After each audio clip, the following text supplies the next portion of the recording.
welcome to this week's episode of Extra Credit, where I get to pose the tough leadership questions to my guest, who this week is Michelle Johnston, who is the Gaston Chair of Business at Loyola University in New Orleans, where she teaches both graduate and undergraduate programs in the College School of Business.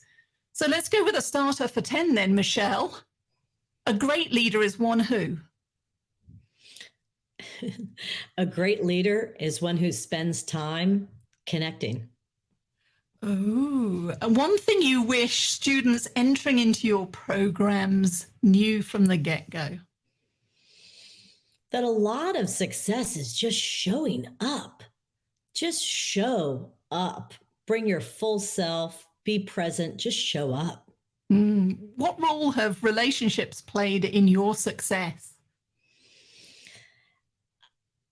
Honestly, it wasn't until I joined 100 Coaches with you about a year and a half ago did I finally find my tribe and recognize how important that community was. Because for years as an academic, I would publish with my colleagues, but you're pretty much on your own. You're in the classroom by yourself with students, right? You're writing, it's kind of a solo adventure. And so I didn't realize how important, and then being an executive coach, I wasn't like, you have colleagues. It's just a one-woman show, Michelle Johnston.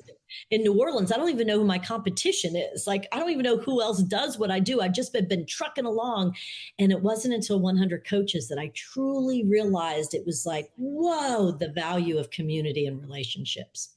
Love that. Love it, love it, love it. All right. Which emotion are you most comfortable with?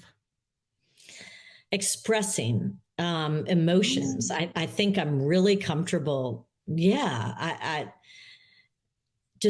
Asking, how are you doing? How are you feeling? I feel like before leaders can really get to the task and get the results they want, you really got to do a pulse check. How are you doing really? And usually what I find when I'm on big Zoom meetings, say that I'm coaching one of the executives, and sometimes he or she asks me to be on their big Zoom meeting. And what I find is if they go around and really let the air out and ask a question about how are you doing really, once that's out, then people can truly focus. It's counterintuitive. It's opposite. It's opposite, because people aren't going to sit there and talk and talk and talk. They're just going to let it out, and it shows that the leader cares, and then they can get down to business. All right. What's the trait you most deplore in others? Self-centeredness, where it's just all about them and they take all of the airtime. One of the things I learned, again, it was in Maryland on my dad's office floor. It was gold shag carpeting, and he was in business school. And I looked up and took a book off of his shelf it was required reading. It was Dale Carnegie, How to Win Friends and Influence People. The first business book I ever read I was probably 8 years old. And it pretty much begins with Dale Carnegie's aha moment that you end up with so many more friends by showing interest in them than by trying to get them interested in you.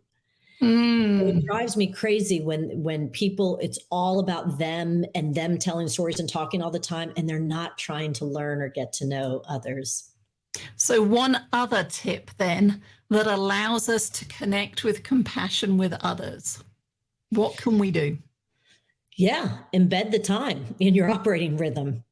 Okay. Because if you don't say, you know what, for this, first 5 minutes of this call, I'm really going to find out, Morag, what vacation are you going on soon? What's going on? How's Denver? If you don't do that in the beginning, you're just missing an opportunity to truly connect, and you're not going to get the results you want. Okay. Last two questions. We're context shifting a little bit. Question number one, what's a piece of music or a song that just makes you want to dance? I do love music. I'm trying to think. Anything by Bruno Mars makes me want to dance. Indeed. All right, then. And three words that you hope others would use to describe you at your best. I hope they would say that I'm kind. Kindness is really important to me, that I'm kind, that I'm other-centered. but also that I'm fun. Like, I don't want to be a bore. Life is too short to be a bore. And I just want to kind of kick it up a notch. Like, let's be there for one another. Let's show kindness to one another, and let's add some levity and laugh. I think that's really important. Well, Michelle, you've kicked it up a notch in this week's episode of Extra Credit. I loved our main conversation on People First. For those watching or listening, you need to get yourself over to that episode because you will learn about the seismic shift in leadership that we all need to be focusing on. So, Michelle, thank you. Oh, thank you, Morag. You're the best. Thank you.